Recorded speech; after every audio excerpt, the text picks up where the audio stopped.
Good morning. I am continuing my series of talking about different nations in bold action for rookies, and I am still doing it in English for the benefit of YouTube and the people in the Danish group that doesn't really speak Danish. So, today I'm going to talk about the USSR. Soviet Union is, in my opinion, possibly the best nation to play if you're playing competitively. They have a wide range of options, and they are very good, those options, especially if you go in for min-maxing, as you know, the Warhammer term, right? So for that purpose, the Soviets are really, really good. The special rules maybe not the best in the game. They don't really benefit always from them. But they do get an extra free squad, which is extra points directly into their list, which is especially good, of course, in low point games, where they really benefit from that. In higher points, if you go beyond 1,000 points, it's not really worth that much. But in low point games, it's really good. So, what are the advantages of the Soviet Union? For me, at least, they have all the choice. They have access to everything that's good in bold action, and it's very, very cheap for them.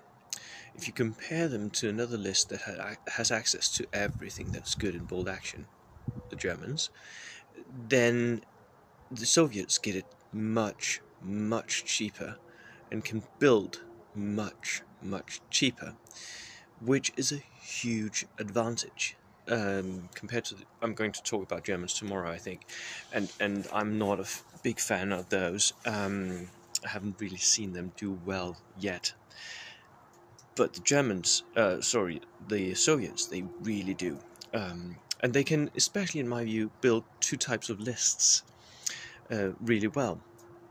They can build the Horde list, where you have loads of dice, and I see players build Soviet lists for tournaments, 1,000 points, 16 to 24 dice. That's pretty normal. Whereas the rest of us, if we play other nations, are around 13 dice maybe. They build Horde lists where they can pretty much assure that they will get the first dice and can be able to move whatever they think is important before anyone else does, which is the main advantage of having that many units in your list. Of course, you will bleed in kill point games, but you don't always play those, do you? So Horde list, that build, where you put on the table loads of inexperienced units that are extremely cheap. That is a build type that you can do really well with Soviets.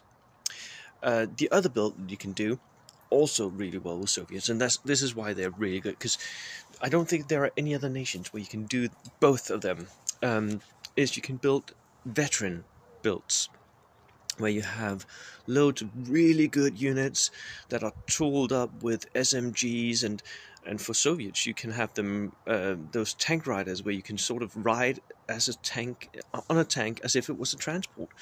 I mean, that again is a competitive advantage. You can have squads that forward deploy with SMGs and are veteran and can stay in terrain where they're really, really tough to get out. So you can have some really nice builds with the Soviet veterans, and you can also make the flamer builds. The Soviets have really well equipped combat engineers, who can both have flamers and panzerfausts, which makes them a hard nut to crack. So yeah, the veterans and the more expensive units in the Soviet list is also worth a look at. When you've done all that, the third thing that I find is really, really good, and again, where the choice come in, is you can look at the vehicles in the Soviet list. you'll find that they have quite a lot to choose from.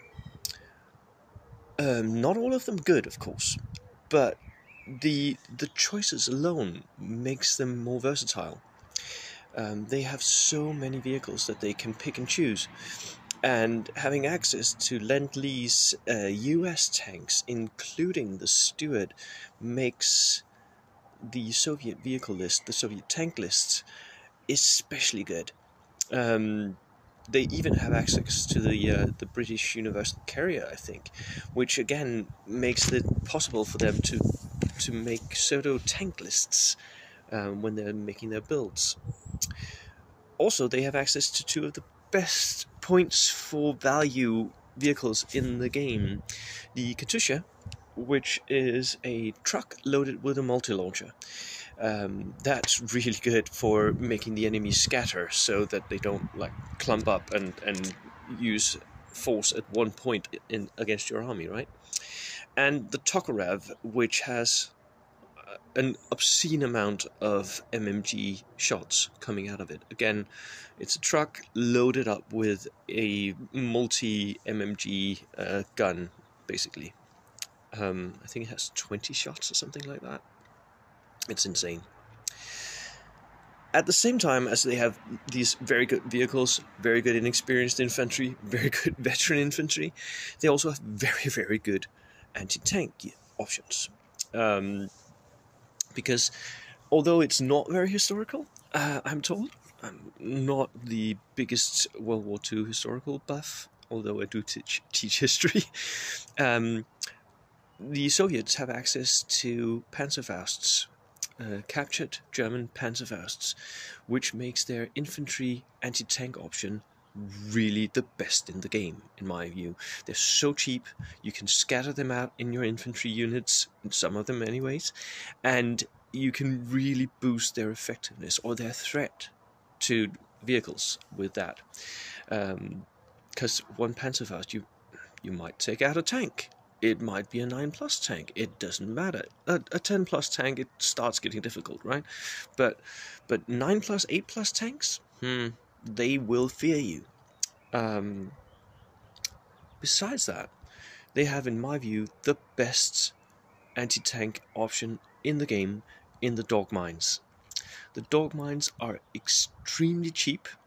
They come as inexperienced, which makes them even cheaper, although you can buy them veteran or regular just to make them more survivable against snipers.